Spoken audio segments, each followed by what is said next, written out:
So we're here today with Tobias. Tobias, do you want to tell us a little bit about yourself? I'm 29 years old, I live in Germany, and I film reef tanks. Great, okay. I mean, dating profile, the rest of it, no? Yeah. No, so a little bit about what you do when you're filming your reef tanks, because you're classed kind of as an influencer now as well, you're a videographer.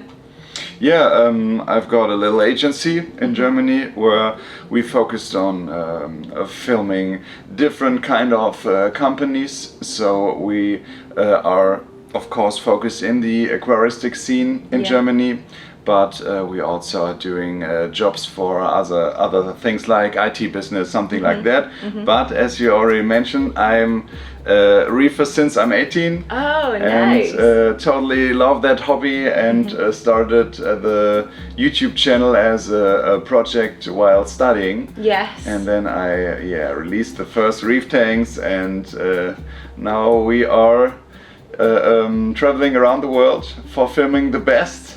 And I've never seen a facility like yours. So we were in Lisbon 2 days ago, visiting TMC, and right now here in London. So thanks again for having us. Yeah, this was exactly what I was just about to go into. So TMC, you've been able to see Lisbon, and now you've been able to see Chorleywood, our London branch. What do you think of TMC? A lot of fish I've never seen before. Okay. And I was happy to have my friend Tim from the Unterwasser Freiburg with me, because he is that kind of fish pro, you know, and I'm more into corals than into fish. Yeah. And it's crazy how small they are, because often I film reef tanks existing for years, and you have tanks and chromies, and doesn't matter in sizes. You will not expect that they came from that little, small. You mentioned the small pufferfish you have. These little, it's crazy. Little tiny little box fishes as well, weren't there? They're gorgeous, but we'll try and pop those in on a little bit of this so they can see. Yeah, they're sweet. So you've enjoyed your trip to Portugal. Have you seen a difference from Portugal to Chorleywood? Yeah, it's bigger here. It's much bigger. It's bigger. Big scale. So quality is quite nice. I'm not having a fish store or something like that. No. But I visited a lot. Yeah. And I think the most important thing for a shop buying their fish from TMC is the quality, how clean everything is. Yeah. And so I think it's something we pride ourselves on, and it's something that you will see. Anyone that comes into TMC will constantly see the cleaning. And that is just a continuous thing throughout the entire day. So you not clean it only because we were here? No, this is something that is going on every single day, and any customer probably can say the same thing. They are constantly seeing that clean up throughout. So yeah, it's something we pride ourselves on, but also the animal welfare side of it. So for us, you said quality, and we pride ourselves on the quality of the fish. We want to make sure that they're drip acclimated and that everything is fine before they even go out into the main area that you saw. So I'm sure everyone can see that here. Yeah. And they're hand-picked as well, so we have to make sure that we get the best fish that we possibly can. What is your favorite right now? Oh, that is so hard. Yeah, I know. That is so hard. But I thought you would ask me that, so I will be the first. You're gonna turn this around. I really love parrotfish. I think I've probably said this a million times on camera now, because I get asked that a lot, but parrotfish is definitely my favourite. I'll never be able to keep one, because they get far too big for a reef tank for myself, and I won't be able to keep one that big in my own home. But yeah, it's nice to come into work every day and see different types of parrotfish, dwarf parrotfish as well. They're beautiful. What about you then? I'm especially in Germany. You have a lot of people focus on tank-bred fish. Yes. I know it's around the planet, nearly similar, but in Germany we are focused in that topic, breeding. Yeah. So it was very, very interesting for me, and that's also the reason why we did a whole video about it. Yeah. What for type of fish you can breed in 2023. Yeah, absolutely. Crazy. I didn't know some of the species you have in tank bred, and also the process, where they are coming from, something like that. So I think that was my highlight. Yeah. On a visit here, and yeah, I think that's the future, and I love companies who are investing in exactly that. Yeah, and we're doing everything we can to invest in wild, but also making sure that captive bred fish are also at the forefront of that, and we're bringing more and more captive bred fish in as time goes on, which is brilliant to see. And it's something I pride myself on, working for Tropical Marine Centre based on that as well. I can imagine. Okay, so let's change this up a little bit. So if we were to choose a favourite coral, I know you're quite a naturalist when it comes to your aquarium, which I absolutely love, by the way, but what would be your favourite coral out of anything that you've possibly seen? I've seen a lot of nice gorgonians here at TMC. Yeah, just like you said, I'm not that type of colorful corals, SPS, something like that. I love it quite natural, especially the American guys blaming me sometimes because I just have white light, something like that. Okay. But for me it's great to have a reef tank like that, because it's not that normal to have only brown corals inside, only a few smaller fish. Yeah.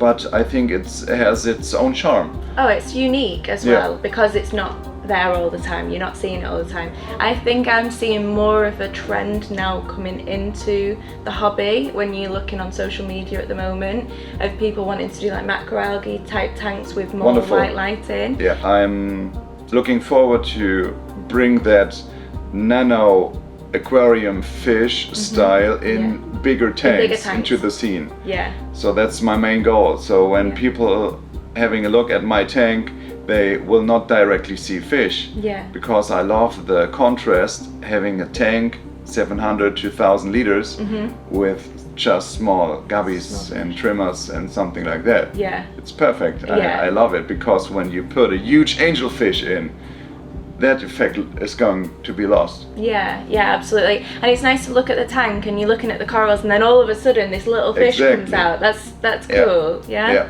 Good. Okay, well, what's been your favourite part of the trip then so far? The favourite part of the trip is always the first time you step into a facility like in that size, because of course I saw some pictures, something like that, but it's always different to a video. I'm trying the last years showing reef tanks just how they are, but it doesn't matter what for type of camera you have. It is unbelievable hard to show that beauty on a video.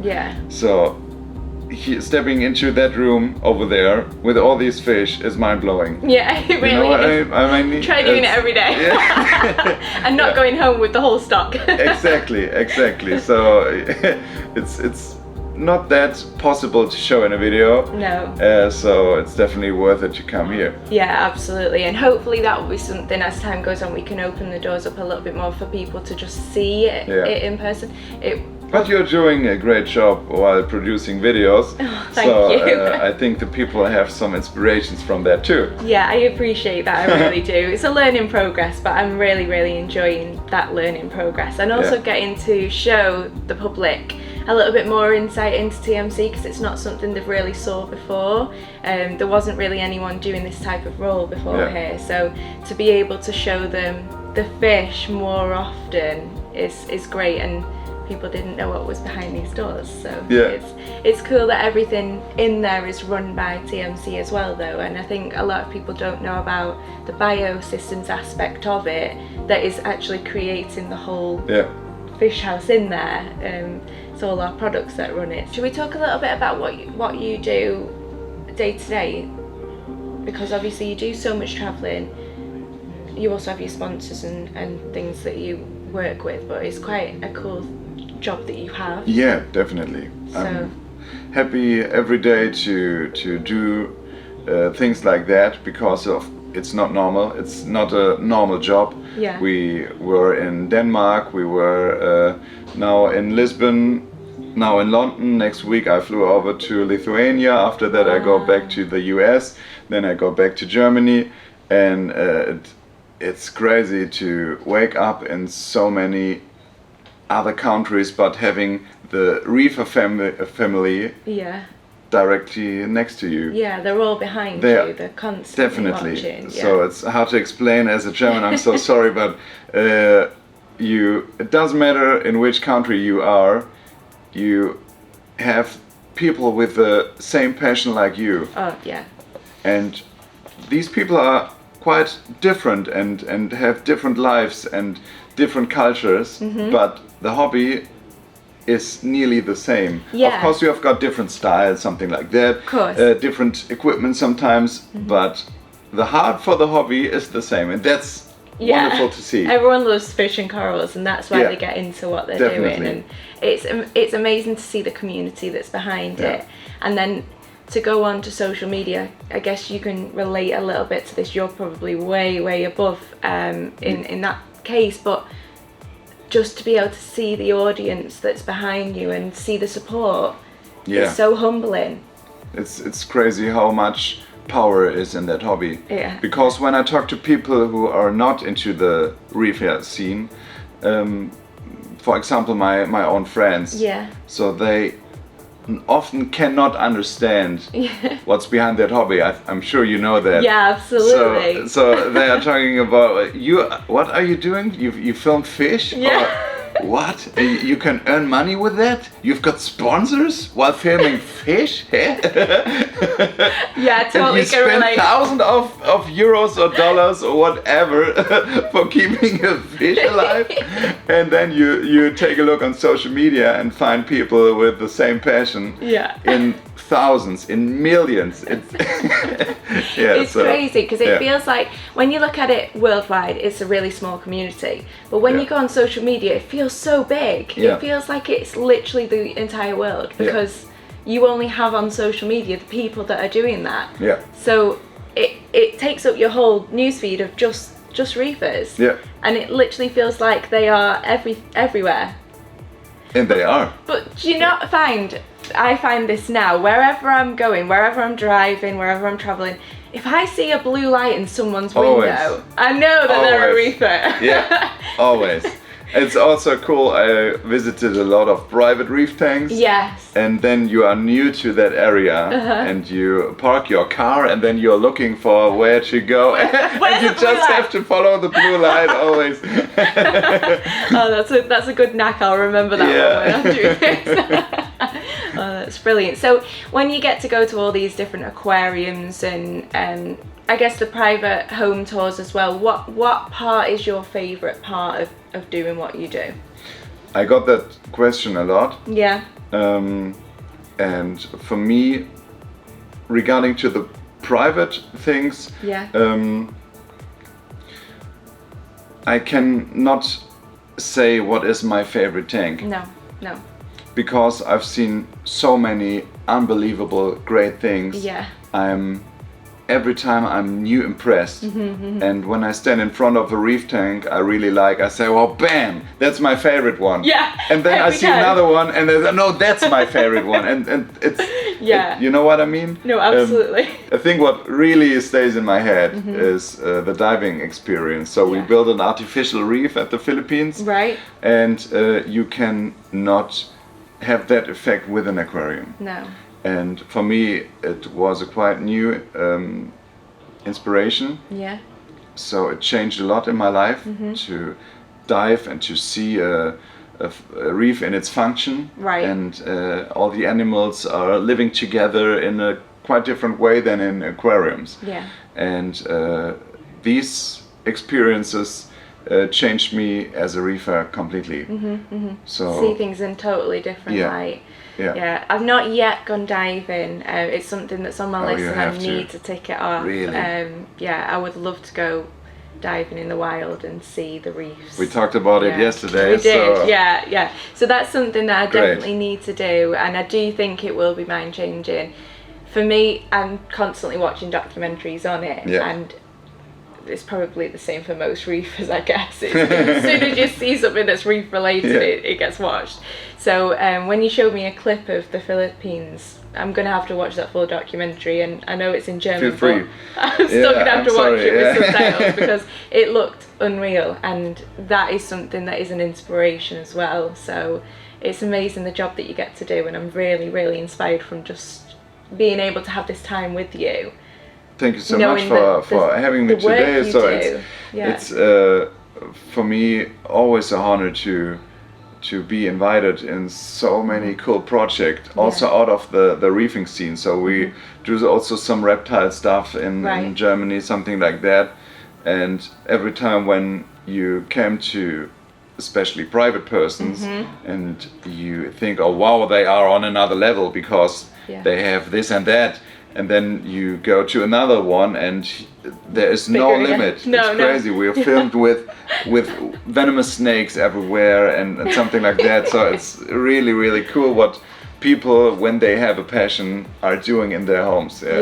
So we talked about this last night, but obviously I'm gonna have to tell the viewers this. So what is your scariest moment that you've had out of all? Was at the Philippines, and there was a storm. Okay. And that storm brings some very dangerous jellyfish to the coast. Oh, no. And I was snorkeling, and I studied biology for only 2 years, but it was enough to see what these are for a kind of jellyfish. Oh my goodness. And after that, nobody believed me. Yeah. Because it's not that natural to have that kind of jellyfish at the Philippines. They are existing there, but it's really, really rare fish to find.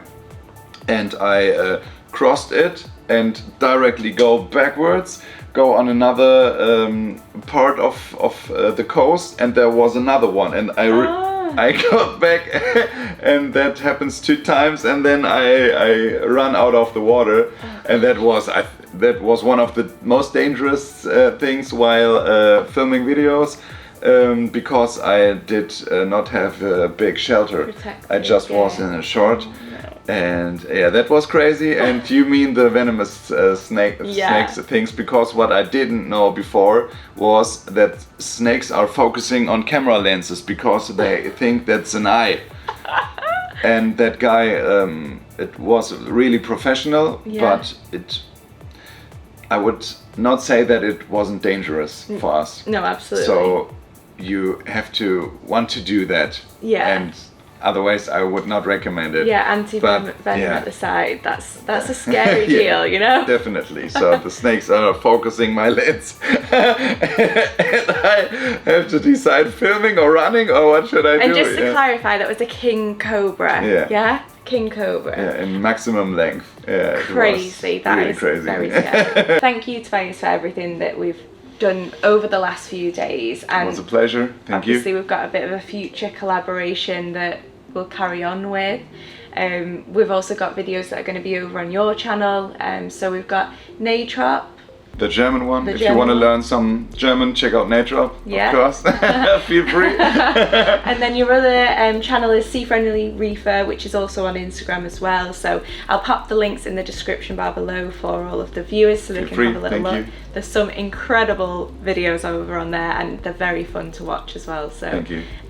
Thank you for all of that. And yeah, hopefully future collaborations will have a lot more going on. So I'm excited to see the videos of the tours as well that you've done, and the customer visit, of course, as well at Iberia. So thank you. So yeah, good luck for all of the future, and can't wait to do the next collaboration with you. Thank you so much. Have a great time. Greetings. Yeah. Bye. See you in the next one.